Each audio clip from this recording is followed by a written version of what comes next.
Welcome to the Market Mindset.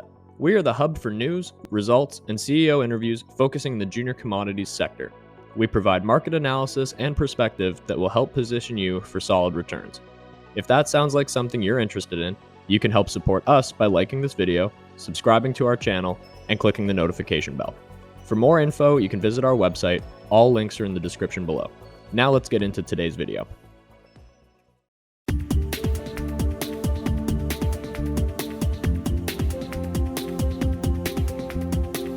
Good morning, everyone. Welcome to the Market Mindset.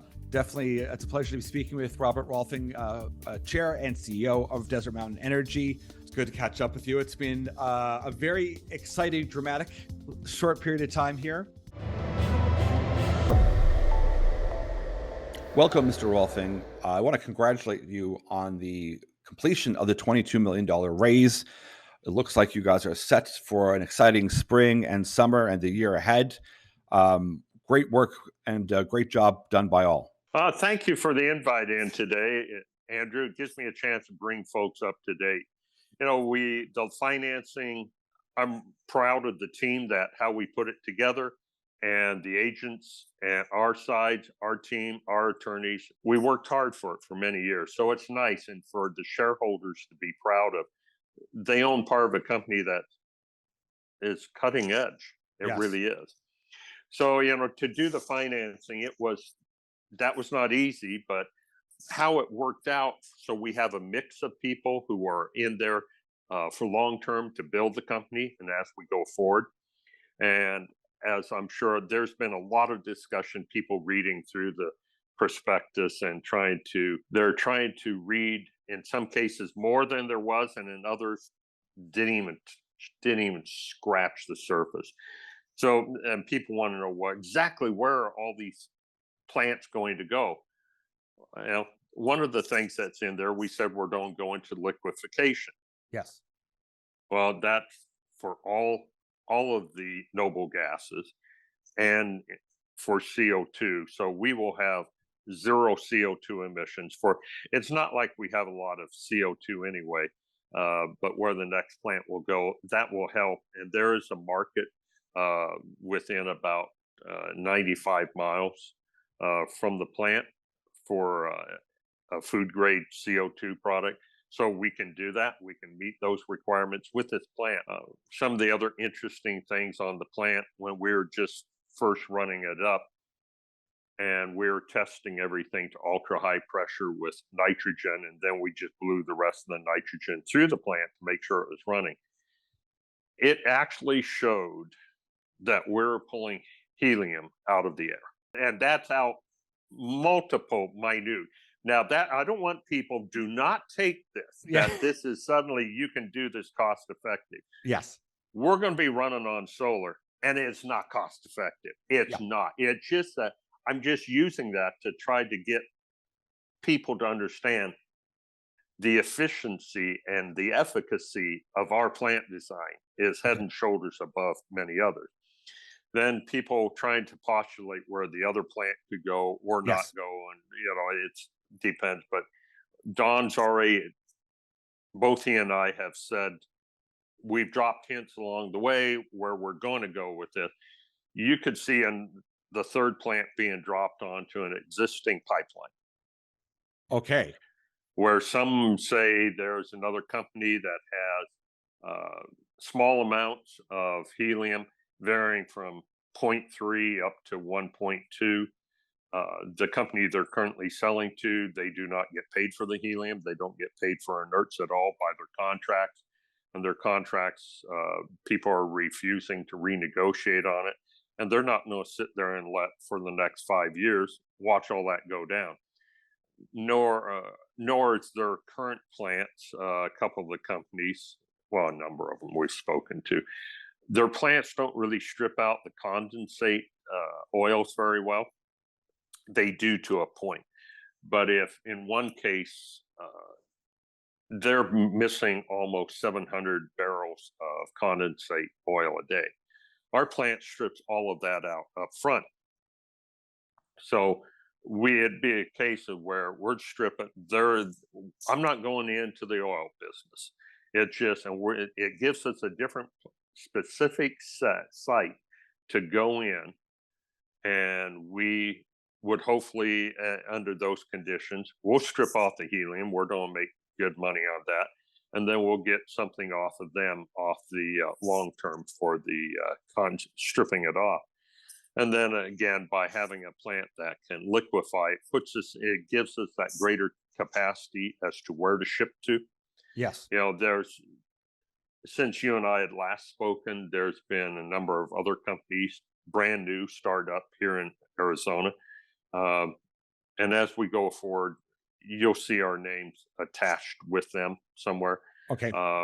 For how they're doing it. It's not, and I don't want people to have delusions that I'm going to be selling to TSMC. That's not happening. They have a contract already long term with Lind and other people. I don't need, there's enough other places that need it. There's actually a brand new small specialty chip manufacturer here in the West Valley that opened up. I'm not saying I'm going to sell to them, but there's a number of those people that are looking to use a highly automated, very special chip manufacturing, and they need very high grade. They don't have to have, they can do 6 9s and a 5, but they don't have to have liquefied. Okay. Yeah. But if you get into shipping something like to Vandenberg or down to South Texas for for a couple different specific companies, or elsewhere in southern Arizona for some other applications, then it would be nice. But some of the other people who have really jumped up here, they're just looking for a secure form. They don't need hundreds of truckloads, but you just put a mix of all these people together. Yeah. And there's been 2 other research labs now that have had to shut down here in the state, and it's happening overseas too. So it's not, this problem is not going away anytime soon, as we've discussed. And as we get going on it, we'll see. But thus far, the plant has outperformed what we thought on the design. So we're very pleased with that. Okay. So, and as far as the financing, other people are trying to postulate, well, where's this? We needed to have a different tank, actually 2 tanks, to like haul gas from either the well number 2 in the interim, or if we run from Gunner Dome, or other places we may be drilling while we're getting them up, and to really have another plant built for those specifications. I don't know. Until you drill a well, you don't know. It's like, well number 3. It was nice to finally get back in there. That was a nice win for the shareholders to get back in on that well. Some of the interesting aspects to it was we saw areas of isolated hydrogen without helium, without nitrogen, without sulfur, without CO2. Okay. So it's unusual in this area to see that in that specific setting, and to see that. And it's too soon to really tell that much about it, other than how do we, on a regional basis, apply that knowledge. And because it once again shows that you cannot just arbitrarily say you can go here and this is going to work here. The Holbrook Basin, every area is very unique unto itself. It really is, geologically. There was lots of speculation. Why do they not, are they running out of money? Do they need the money? And to me, I was just saying to people kind of speculate, well, I would think that it's more that it's good news, and they see a period of time, knowing how long it would to order a plant, they can be a bit aggressive and get enough to accelerate and drive forward, strongly, rather than wait for numbers through the commercialization phase, get some revenue, see how that flows, and then order 6 months, 9 months down the road. And that's the biggest problem. What we're looking at is if you went in, tried to order a plant, our plant design. I'm not talking about somebody else's that wants to deal with methane or anything else. I'm not going to get into that discussion. Everybody, I don't care which company it is, we all have supply chain issues still and will for a while. Yes. It's just not easily fixed. That being said, the sooner you get it ordered, the sooner you get it on. But I knew that if we waited 6 months to do anything and then go wait for the additional money to start drilling anywhere else and other wildcat, then you have to wait and test that. I mean, our base plant design will work, and then we just have to add different kind of a plug and play type deal. You have to add different components, and I wanted to see that it would work. As soon as I saw that, yes, it does work, great. Let's take this. Now we can go forward. But to really go forward, then you need to give people money up front in good faith, because most of these companies anymore, everybody runs tight. Sure, everyone's hurting. So I mean, you'll certainly get their attention more if you've got more money to push up front. They'll get yours done, and they'll get it to you quicker than someone who's putting an order on and maybe financing it. So yeah, I mean, I thought it was a show of strength, and of course, you have lots of people speculating, and worrying. Oh, why is this? Why is that? And it could be this, could be that. So to me, this is a great launching off of. We're still in that commercialization phase, that 90 days, but so that we're going to have some news coming up on that sooner or later. Obviously, Don had mentioned some more holes that would be drilled, both hydrogen as well as helium. So we've got some great news to look forward to that. It looks to be a very strong spring, summer full of news. Some folks say, well, what about dilution? I mean, that's a legit. I got diluted the same percentage everybody else did. I still own just under 5 million shares. I care about this deeply. Yes. Probably, so people who are small shareholders think, oh, well, it's some kind of inside deal and it got done to a bunch of cronies. And it's like, no. Yeah. I can personally say, I'm not aware that I know anybody who put any of this money in, unless it happens to be they happen to own part of a fund or something. And how many other thousands of other people do that? So that'd be the only way I could say, oh yeah, well, I guess I did, but I don't directly know it. I still don't. I cannot, and by design, as of this moment, I can't even tell you exactly who all the money went to. No, but it has a strong U.S. component. I mean, it's like, okay, yes, it does. We're opening up the U.S. market, which to anyone, any place on the planet, that's your goal. Can we open up the U.S. market and get them excited about the project that's very U.S. driven? It's going to, specialize and focus on a lot of U.S. companies. So why wouldn't the average U.S. investor have a shot now of going, okay, now we're really interested? They're concerned about, well, how big is the market? And it's like, the market is so huge. Yes. There's plenty of room for us all in there. And it's just, again, it gets back to how much luck some people actually have in trying to produce something. Some folks could say, well, we're in here and they have X percentage. That's real high. And maybe they do, maybe they don't, but it still comes back to how much water you don't produce. Yes. Okay. There's one thing I'd like to just remind folks in general, because I've had this question to me on several emails. How many permitted saltwater disposal wells are there in that part of Arizona? None. Wow. So that means if you have to get into producing water, until you have a system that the efficacy of it has been proven to be able to cost effectively strip the salt out and then end up with potable or at least agricultural grade water. There's some interesting things out there.